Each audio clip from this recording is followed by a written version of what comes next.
Regional Working Group assures COVID-19 pandemic contained in the region.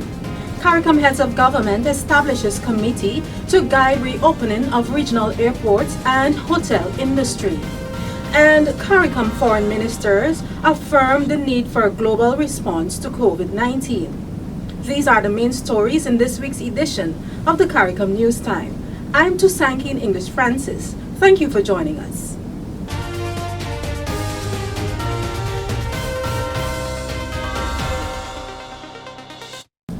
CARICOM heads of government were assured in their recent 10th emergency meeting that the COVID-19 pandemic was largely contained in the region. The regional working group told the conference that this was due to decisive actions by CARICOM governments to put restrictions in place. The group told the conference that reopening by the member states must be done with health consideration being the foremost criterion. The regional working group includes representation from the Caribbean Public Health Agency, the University of the West Indies, and the Caribbean Disaster Emergency Management Agency. The group submitted a draft common public health policy, which is doing its rounds among member states before final submission to heads of government for approval. CARICOM heads of government have established a subcommittee led by Prime Minister of St. Lucia, the Honorable Alan Chastney, to pursue discussions with stakeholders in the hotel and cruise industry.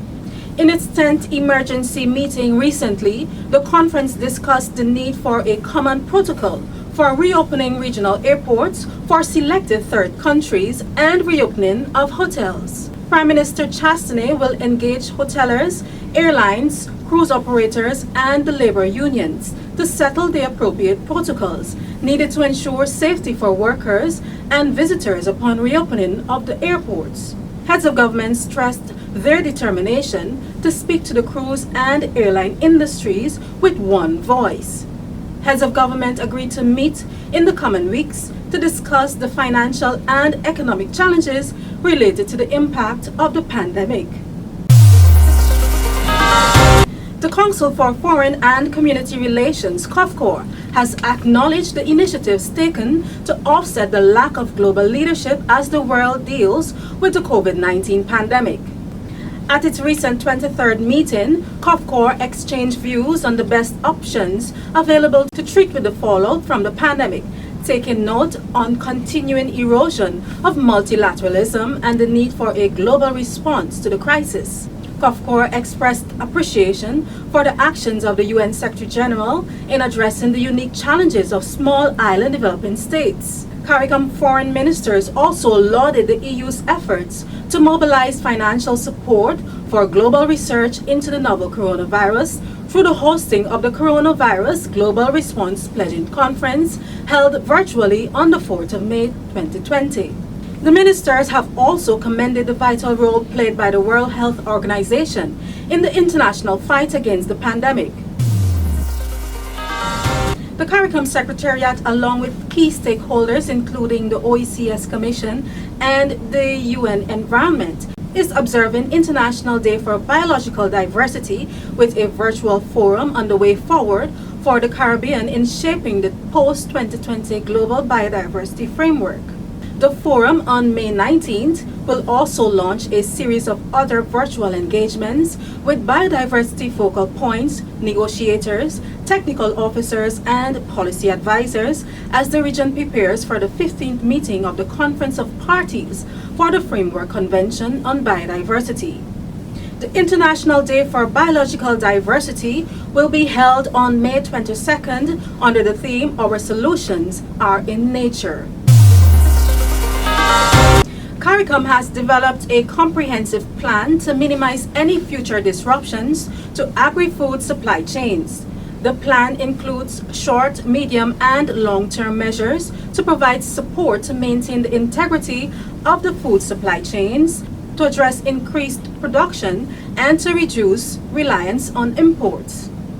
Michelle spoke with the Executive Director of CARDI, Mr. Barton Clark. This is a CARICOM plan. Okay. CARICOM meaning the triumvirate of the member states, the secretariat and the regional institutions, right? There is a facilitating and coordinating mechanism, which is the cluster, the Agriculture, Food, and Nutrition Security Cluster that was established, I think, by CARICOM, which is chaired by CARDI, which would have been in the vanguard of this matter. And the draft document was presented to the special quoted meeting of the Ministers of Agriculture, got the approval from them, and was then subsequently and so on presented to the heads of governments and things for their consideration, right? In the short run, we're trying to get the member states to supply the information on what do they have that can be traded within the region. What do they need from the rest of the region? Because we heard earlier about the surpluses that we have in poultry and stored in cold storage in Barbados and Jamaica. Can some of that now be supplied into other parts of the Caribbean? Buttressed, of course, by the fact that the ministers of agriculture back in 2016 approved a number of poultry operations in the Caribbean to facilitate, and this is the SPS approval that was given, to facilitate trade from those operations within the rest of the Caribbean. Right? There's a coordinate. Each ministry have identified a contact person.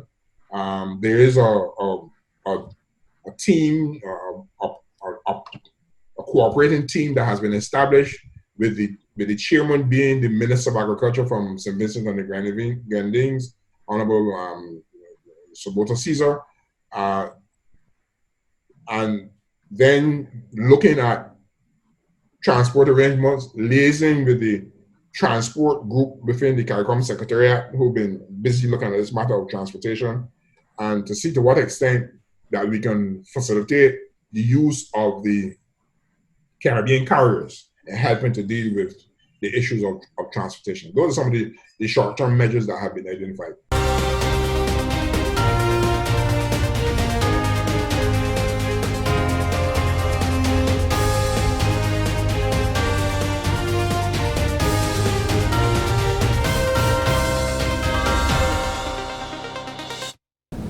For more stories, you can visit the CARICOM news site at today.caricom.org or the CARICOM website at caricom.org. Like our Facebook page, follow us on Twitter, and be sure to subscribe to our YouTube channel.